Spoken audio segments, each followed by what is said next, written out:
Bonjour et bienvenue dans ce journal. Et on ouvre cette édition avec le coût de la neige dans le Val d'Oise, évoqué par le Parisien ce matin, avec 5500 tonnes de sel déversées sur le département et les dégâts causés par le gel. Eh bien, la note est salée pour le Val d'Oise. Présentation avec Bertrand Tang, Adrien Lepère. L'hiver est loin d'être fini, mais l'addition est déjà salée. Face à un temps très rude, le Conseil général du Val d'Oise évalue à plus d'1 300 000 € le coût de l'hiver.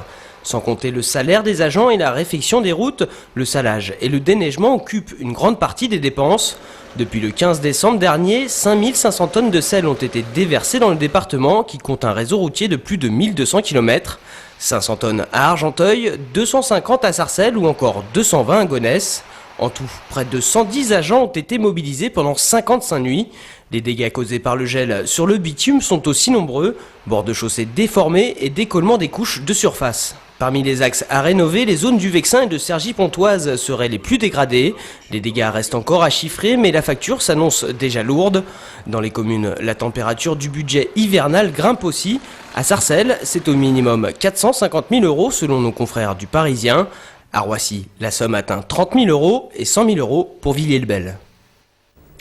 Sarcelles dans le recueillement, une semaine après le décès brutal de Yuma, les Sarcellois rendaient aujourd'hui un dernier hommage à cette personnalité locale au gymnase Pauline Kergomar. Yuma a été tué dans une banque de la ville. Des centaines de personnes se sont rassemblées tout au long de cette journée pour saluer la personnalité de cette mère de famille qui élevait seule ses 4 enfants et qui travaillait sur le marché du Grand Ensemble. Un symbole du quartier, avait dit d'elle à l'annonce de son décès le maire de Sarcelles, François Pupponi. Reportage de Yoann Bensoussan et Marie Chaudet. Sarcelles a perdu un symbole. Familles, amis et habitants sont venus rendre un dernier hommage à Yuma. Surnommée la Cayésienne en référence à ses origines maliennes, cette mère de famille vendait des plats traditionnels sur le marché, une figure locale.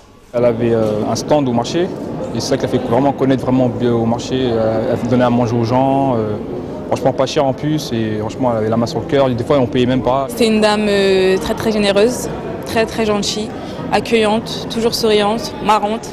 La grande solidarité des Sarcellois témoigne de l'affection qu'ils avaient pour elle. Yuma, franchement c'était une mère pour nous, c'était une mère.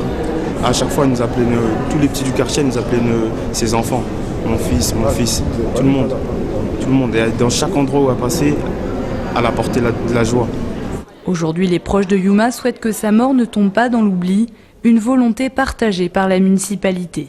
Et je crois que la volonté de tout le monde, y compris celle de la municipalité, c'est effectivement de marquer symboliquement un lieu de la ville de son nom, parce que je crois qu'elle a beaucoup marqué l'histoire du Grand Ensemble. Yuma sera enterré au Mali. Dès le retour de sa famille, une marche sera organisée à Sarcelles. En bref, vers un débat public sur la liaison ferroviaire Roissy-Picardie, le calendrier de ce projet, contesté par les élus de l'Est du Val d'Oise, vient d'être fixé par la Commission nationale du débat public. Au total, 11 réunions auront lieu entre le 15 avril et le 8 juillet. Politique maintenant avec les élections régionales. Après leur déclaration d'amour au service public et avant de s'attaquer aux frais d'inscription à l'université jeudi prochain, eh bien aujourd'hui, le Front de gauche est invité à Enghien-les-Bains pour une action médiatique sur le thème du logement social. C'est un sujet signé Yoann Bensoussan et Marie Chaudet. Bonjour. Pour que toutes les villes du département respectent la loi SRU. Une loi qui prévoit que toutes les villes atteignent le seuil des 20% de logements sociaux. Et ici, à Enghien-les-Bains, on en est encore très loin. Avec seulement 8% de logements sociaux, la cité thermale est l'un des mauvais élèves du département, le terrain privilégié d'un front de gauche en campagne, pour parler de mixité sociale. Quand vous venez d'Argenteuil, vous passez à Épinay, vous arrivez à Enghien, vous vous rendez compte que vous passez dans une ville réservée aux riches, on va dire ça en caricaturant aussi. Nous, on est contre qu'il y ait des villes interdites à la majorité des citoyens, aux salariés, et de l'autre côté, des ghettos pour riches. Sur le thème du logement social, le Front de gauche entend se différencier du Parti socialiste, qui selon Jean-Michel Ruiz serait complice du non-respect de la loi SRU.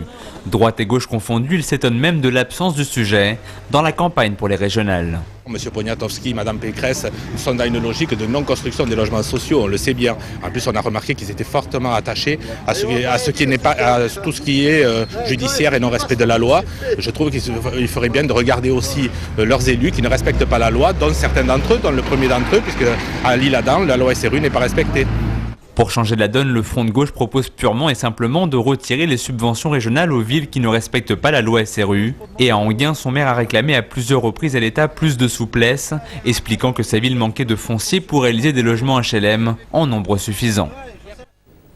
Politique, toujours avec l'UVO, l'Union pour le Val d'Oise, qui veut relever Francis Delattre de ses fonctions de chef de file de la reconquête du Val d'Oise après la polémique de l'affaire Soumaré. Arnaud Bazin, le président du groupe UVO, qui regroupe UMP et non inscrits au Conseil général, a écrit au président de l'UMP 95. Il estime dans ce courrier que les propos tenus par le maire de Franconville vont, je cite, durablement entacher l'image du mouvement populaire et de ses partenaires locaux. Francis Delattre, le maire de Franconville, est présenté par l'UMP comme le chef de file de la reconquête du Conseil général du Val d'Oise pour mars 2011. Et ce week-end, à Mériel, les habitants vont pouvoir découvrir en avant-première un film sur la vie de Jean Gabin, réalisé par le Conseil général du Val d'Oise. Jean Gabin qui a passé son enfance à Mériel. Film que vous pourrez vous-même découvrir le 14 mars avec la rouverture du musée Jean Gabin qui est situé donc à Mériel. Je vous propose tout de suite de voir un extrait avec le témoignage d'un ami de Jean Gabin. Passé toute son enfance, toute son adolescence à Mériel, c'était vraiment un enfant de banlieue et d'une banlieue rurale. Mériel étant à cette époque une campagne où il y avait très peu, essentiellement des fermes. Madeleine a été pour moi en tout cas une sœur formidable, véritablement ma seconde mère. C'est auprès d'elle, qui était d'une grande indulgence à mon égard, que je me réfugiais quand tout môme s'agueulait trop fort après moi à la maison.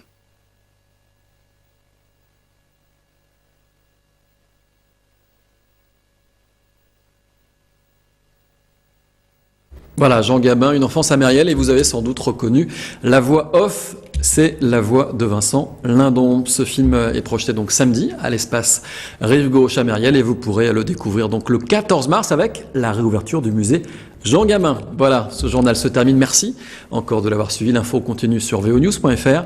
Bon week-end à tous.